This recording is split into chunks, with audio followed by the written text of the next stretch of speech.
Hello there and welcome to this video looking at three areas. We're looking at participation ratio, questioning and oracy.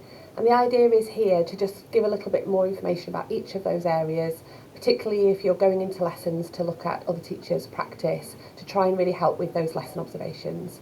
So the first thing to establish in this session is how we learn and a reminder of Willingham's model of memory adapted here by Goodrich and McRae et al. The idea here is that we focus on what really is the process shared by all of us. The cognitive architecture of all of us is the same. We learn the same way.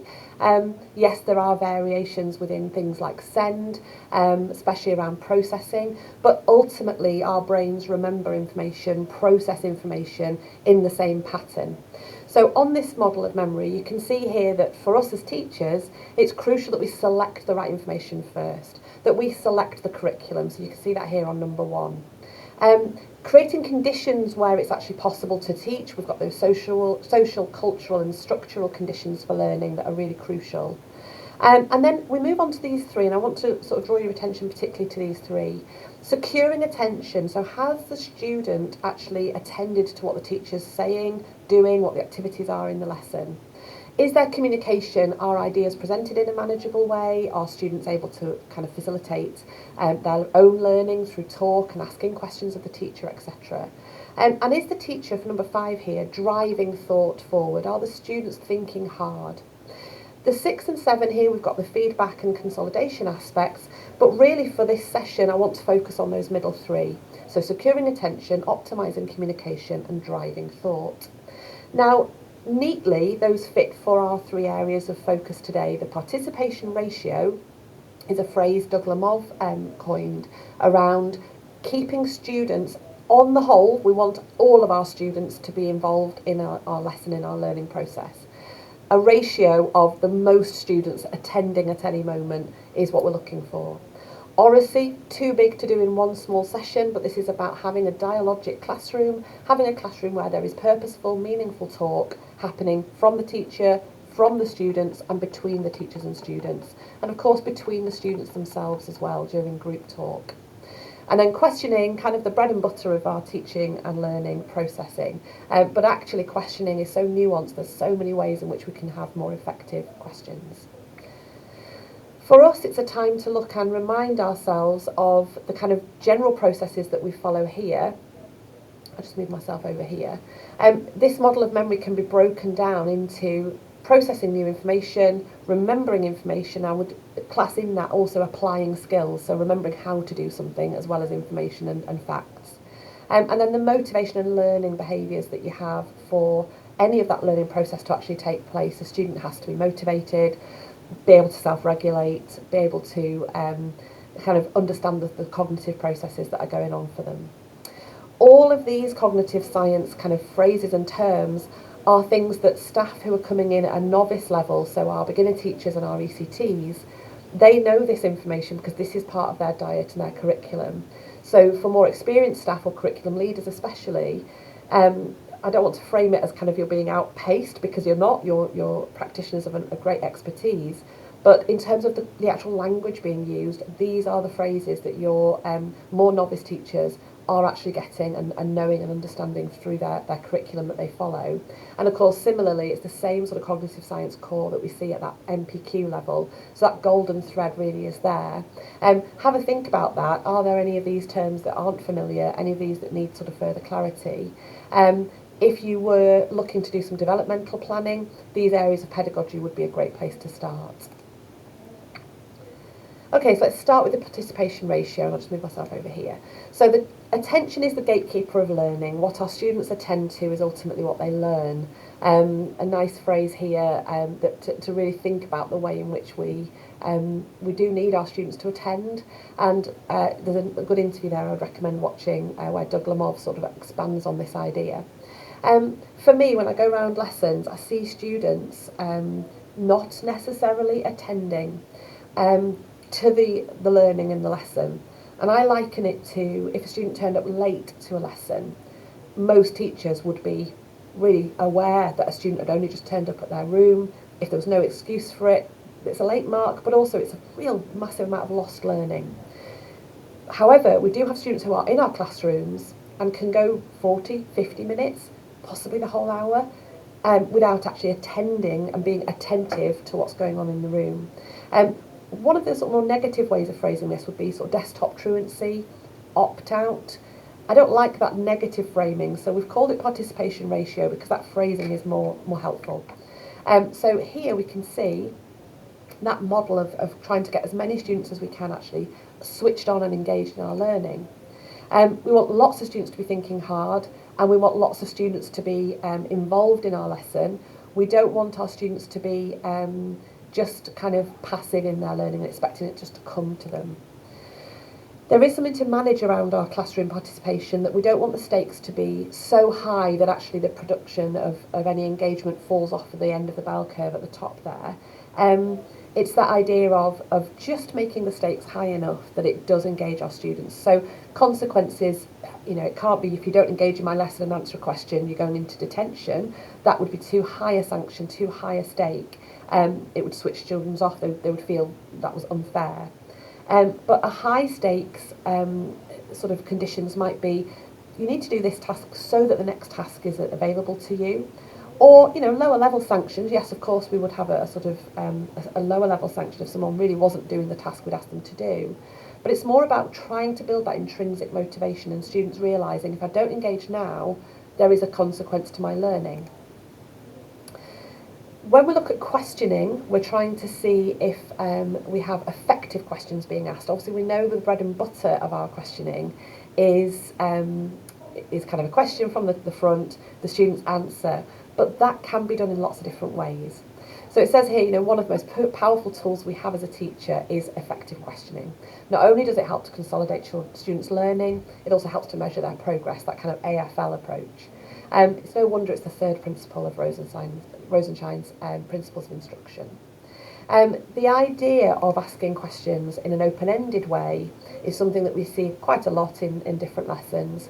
Asking a question that students can answer in their own words, or giving students maybe more of a probing approach, so kind of going for a question, the answer, and say, okay, well, tell me, why do you know that? How do you know that? Is there anything that would perhaps counteract that opinion? So really giving those probing questions. If you do this kind of several times over, I would call that a question cascade. You're kind of going over and over again to try and really get that probing kind of question model working, and that really does sort of help students to continue to think hard. Wait times is an interesting idea. When we ask a question, we might see a student being asked a question directly, which means that the rest of the class is switched off at that moment, sort of links back to participation. A really good model is outlined here, where you might say, the example here is what is a noun. So if you say, Joe, what's a noun? Only Joe is thinking. The stakes are really low for the rest of the students. They're quite high for Joe, and really the conditions in the class there are not ideal. If you say, what is a noun? And you sort of scan the room, you're waiting, and maybe prompting students and saying, I'm going to ask somebody, and I want there to be an answer ready. If you don't have an answer ready, I want you to have a further question ready so that you can ask for some clarity. So waiting, what is a noun? A couple of seconds, 10 seconds ideally. Joe, could you tell me what's a noun? And if it's right or wrong, we deal with that. We've got ways of dealing with incorrect questions, incorrect answers. It's a good idea, but could you tell me why you came to that idea? Or it isn't that, would you like a clue or a further question to help you get to the right answer, that kind of approach. Look for wait time strategies when you're in a classroom. How is the teacher encouraging that wait time to have enough space and for enough students to be thinking hard during that wait time? Again, there are lots of ways that we can scaffold questions. Do you want a prompt? Do you want a clue? What could you use? What materials are in the classroom displays, in your own book, in the previous work, on the board? Is there anything that you need to ask me in order for you to actually unlock the answer? It might be that questions are worded in such a way that they are familiar. So it might be, right, I'm going to ask you a really big open question now, or referring to mark schemes and saying, right, I'm going to ask you a typical question 3, if that's a type of question that students are familiar with.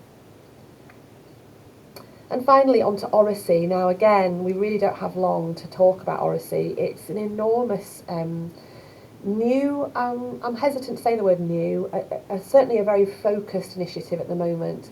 There has been a lobby to Parliament organised through Voice 21, the charity that looks at Oracy in depth, to try and look at the way in which Oracy is laced through everything. We need our Oracy skills for our students to be laced through right from EYFS onwards. The idea being that really there is a disadvantage element at the core here, where dialogic classrooms, strong Oracy skills, are one way that we can unlock social mobility for our students and ability to actually thrive from a place of disadvantage. Oracy is one of the skills that employers would rate as high, very high, and what they're looking for employability. So looking in a classroom, what opportunities are there to build language, spoken and listening skill language? The idea from Voice 21 here is to break it down into 4 components. The physical, kind of how we speak, how we use body language, voice projection, gesture, postural ideas, and eye contact, etc. And that really does apply right through the spectrum, but you can see that maybe particularly applies maybe for EYFS, learning to speak and kind of getting the tonal variation and clarity of pronunciation, but all the way through to perhaps giving a really effective speech and kind of promoting and advocating for yourself. The linguistic idea of kind of how are we fostering great vocabulary, the register and grammar for our students, use of those more nuanced techniques around sort of irony, metaphor, etc. Look how much is given to the cognitive thought processes that kind of go alongside really effective Oracy skills. So where in a classroom is the teacher giving space and time to kind of building on thought, maintaining a focus, giving questioning clarity, summarising skills, critical examination. Increasingly that is going to be a skill which is going to actually protect our young people, to have cognitive skills, language skills, to be able to question, to be able to ask for clarity, and to really kind of be kind of consciously suspicious of what you're reading and what you're hearing. Critical examination. And then finally, the power of Oracy is not just for our kind of academic progress, it's that idea of it actually having such a role to play in that social emotional well-being areas, but also that idea of, some of our subjects such as maybe drama, where really use of language, use of listening skills is building this really powerful person who can advocate for themselves, speak with conviction, be somebody who can promote their own thoughts and viewpoints through language. And that listening and responding is a really important part of that sort of helping students with self-regulation, that kind of oppositional defiance disorder that we might see. Students being able to listen and learning how to do that, knowing what turn taking looks like, etc. So when you're in classrooms, really looking for where is there space for that in the room. So 3 big areas there. There is a vignette available, which I can pass on. You could read through those and kind of think, well, if that was a lesson I was watching, what would the participation ratio be like in this lesson? Really, is there an opportunity, a bit like water will find the cracks in a pavement, is there an opportunity for students to opt out? Is there an opportunity for students to not do necessarily the task that's been given to them?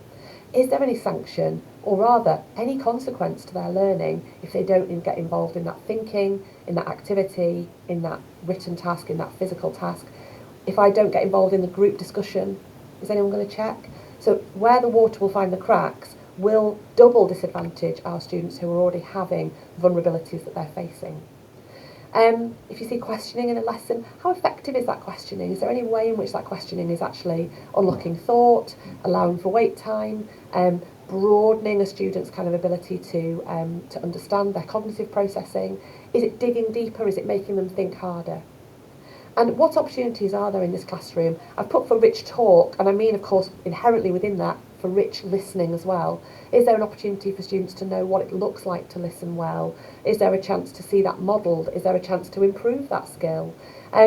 Is there a high stakes for listening?